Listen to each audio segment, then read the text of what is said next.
Hey guys, how's it going? Culprit here, and once again I'm going to introduce you to a new series I plan on doing now for Battlefield 4, and that's called Battlefield 4 After Action Review. Now, for those of you who aren't familiar with After Action Reviews, let me give you a quick little definition for it.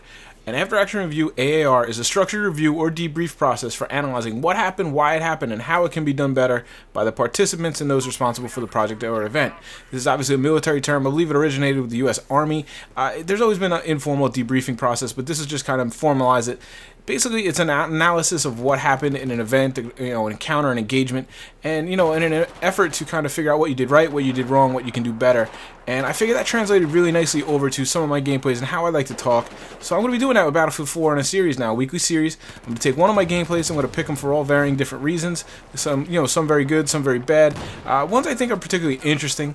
And I'm going to watch them with you guys as we're doing here, and I'm going to just talk about some of the things I did well, some of the things I didn't do well, what I could do better, and I'm going to kind of live com over them as I watch them. These obviously aren't real live comms, in hopes that I can learn better through my own analysis. You guys can give me comments, and explain to me what you think I did good, what you think I did wrong, and as a whole, as a group, we can all hopefully improve, at least in our strategy and tactics, and then we can translate that and improve our games. That's always the goal here at my channel. So let me just kick right off and explain to you why you're seeing a weird gamer tag, Diggs13. It's a buddy of mine. I work with him. He hadn't been able to play very much, so we had a rainy day at work, came over to my house, logged into his Origin, and that's why you're seeing the weird gamer tag. But this is me playing right there. First thing to point out, total minimap fail. I didn't see the guys capping the flag right behind me. Got to be more aware of that. It's one of the things I definitely have to work on, is looking at that minimap a lot more. Here you see, I spawn in. I'm on high ground. I probably should have stayed up there. I don't really know why I dropped down. I'm still learning the ropes here. Was definitely in a position of power there. Trying to hold off the flag, move into the corner, which is good. I like this. It's not very often in Battlefield 4 that you get to kind of, forget about certain areas behind you and to your side. So here, I'm in a pretty good position here as well. If it might be obvious to an enemy to look here, that's my only real concern. Again, I move out of it. I get in a little more like, I end up taking it. I thought I went down there. So sometimes you bail yourself out. That guy's on fire. Don't chase the guy that's on fire. Again, I managed to pull that one away, but just run into too much heat. Again, that is a big problem for me, a little Rambo syndrome. I get a little too bloodthirsty. I want to go for that singular kill. Next thing you know, I end up surrounded and I'm dying. Here we go. We spawn in. I always help your teammates. You got to always be helping them. Free points keeps them up, and that's going to keep you alive in the long run as well. You can see here I'm kind of working the edges of the map. That's just a really, really solid fundamental tactic in any first-person shooter. Keep a boundary to one of your sides. Again, you cannot really worry. You don't have to worry about that side. Whenever you can, try to do that. Hug those boundaries when they enable it. Some of these have pretty healthy boundaries, like right here. Actually, there's a lot more space to the right than you'd think. But in that case back there, I was doing a pretty good job. You guys have played this Domination on Golmud Railway. Very active little lane here. I probably shouldn't be hanging out in the street as much there. Again, I'm no patience. I go around. I didn't really run around the corner, but I didn't go around the corner with any caution or any, I wasn't prepared. I wasn't prepared to fight. I paid the price. I'm basically in Battlefield 4. I'm trying to learn how to play slower and smarter. A lot of you guys are probably more accustomed to seeing me playing a little crazier, a little faster. Just bad aim right there. I want to say I'm struggling with that, but I don't know that I'm struggling with that. I'm still just getting accustomed. Actually, I'm doing fairly well now that I've kind of figured out my settings. But yeah, I'm making an effort to play a little smarter, play a little slower, and I find it's easier to slow way down and then speed up as you're getting comfortable than to kind of pick and choose your spots. So a lot of times in the beginning of matches, you'll see me play very slow. I will literally in a domination match, I'll move from flag to flag, and and park it there and defend it, especially on these smaller maps where the action can quite literally come to you. You see me doing that in a building. A lot of times I'll like to take a building like that, stop, and just chill out and kind of gather myself. And a lot of times I'll be watching the mini-map more than I'm watching out the windows or whatnot, and I'm trying to kind of gather where everybody is, where they're spawning, what flags they're attacking. Here, I'm getting a little brazen. I'm tacking right down Main Street, going right down the middle. I don't do this very often, but sometimes when I get the feeling like it's a merry-go-round and people are just running around the edges of the map, because everybody knows that tactic. It's always good to stay on a boundary.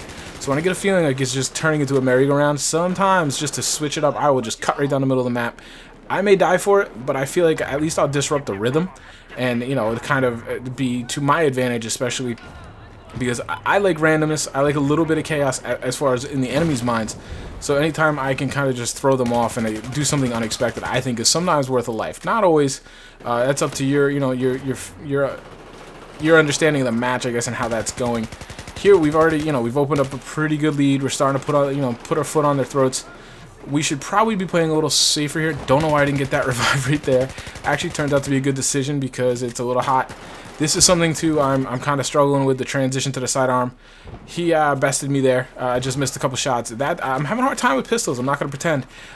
They're just not as effective for me. I'm wondering if I maybe get I feel like there's the flash on the pistol is throwing me off. So I'm hoping maybe if I get an attachment or two that I'll fare a little bit better. Definitely something I'm going to work on. Actually, when we had 008 get our own server, I think we're going to do a couple pistol only nights. Let everybody kind of get used to their sidearms and rank them up a little bit. I think that would be a pretty good idea. That guy, love the ragdoll. The ragdoll physics are awesome in this game. He took a nice explosion to the face. Still getting used to the keys. My key bindings are a little weird. There's some issues, obviously, so you see me there. I'm struggling a little bit. This is an earlier match, as you can see, because we just got the M416. It was naked at the beginning of the match, if you missed that. So, pretty early round. I've come a little ways since this, but still not 100%. So here you go. Again, like I said, the match has gotten very tight now. It could go either way. We should have probably played a little smarter. I should have slowed down. I probably should have just said, you know what, B flag is mine, or A flag, whatever flag is mine. Probably the corner flag, the A flag, I believe it is, would have been better. Just park myself there and not let them take it without a really vicious fight. And that probably would have been smarter. And let the bluebies kind of do the dirty work. That's kind of what I like to do. I like to try on Domination anyways to find the 2 power flags. Usually there's 2 flags that are easier to hold than the other 2. There's some combination, Dilly died there, missed the revive. There's some combination that are more easy to hold. Here I would say it's the AB flag, I think that's correct. Right here, because you can run up and down this alley, you can use these buildings, you can almost hold them both really, really easy. Shanghai, I believe it's A and B, it's not the rooftop one. And then you can just, go back and forth holding these 2 down, just defending them. It's hard to capture them on your own, but once you have them, it's a little easier to defend them. And then what you do is you let your randoms, you let your bluebies, you let them go out, and they try to get that triple cap. You don't do that. You're kind of the anchor, the one that's going to hold it all together and let them kind of throw themselves at the enemy. Right there, I knew there was a nest up there. There's a guy upstairs. I'm liking the 320 now. I mean, I love revives, but in Domination, usually the pace is too fast. It can be hard to get a revive. A lot of times when I'm playing by myself like I am here, I will just throw on the 320. This way I can blow up walls. If a sniper's there, I'm not really trying to get the kill. I'm just trying to remove that cover for him, making him move on. If he doesn't move on, then I'll go up and get him. But I'm loving the destruction, like this, and how these buildings can actually come down. It takes a lot to take them down, but they can come down. But you can usually remove a sniper nest and just take it out. And then you're not going to be surprised. You're not going to have some guy standing there overlooking the flag the whole round. It's really a nice little tool, and I'm really enjoying that. So here you go. We have really kind of opened up a nice lead here. We've done a really good job. Had them triple capped. You can see they're bleeding down. Now it's kind of this is another part of the match that I get in trouble. I usually have some time like this. I get a little antsy, and I want to finish off a good round by getting a lot of kills. And what I end up doing is acquiring several deaths. And I think everybody has that. It's a kind of a leak in my game, you could say. I should just continue to play how I'm playing, take the round I get, and not push it, not force it, because at least for me, when I'm forcing things, I'm getting antsy and I'm getting a little excited, I tend to make bad decisions, overzealous decisions, and they turn out pretty poorly for me. But in this match, I played pretty well. I'm really wrapping my head around Battlefield 4 pretty good. I was always moving. I probably should have, stayed stationary, stayed a little more defensive, like I mentioned. But in that, what did you guys see in this round? Where do you think I can improve? Give me some tips, some micro tips, a little like, should have done this better in this little gunfight, and macro tips as far as strategy and tactics and things. Overall, I'm really enjoying Domination. I think it's really good for your gun skill. It's really good for your gunfighting skill, and it's still getting me used to. I have about 10 to 15 hours. I don't know, because like I said, I played on the second account a little bit. I don't exactly know. Hours in the game, predominantly played in Domination. And I think my game's better for it, but I'm having a good time. I hope you guys are too. Hopefully this video will help us all kind of improve. Like I said, please post in the comments with any tips or tactics or any questions and discussions we can have. That is the goal of this series. And once we get some discussion going, I'll be sure to answer you in the comments as best I can. Thanks so much for watching, guys. I really do appreciate it. I'll talk to you soon. Take care.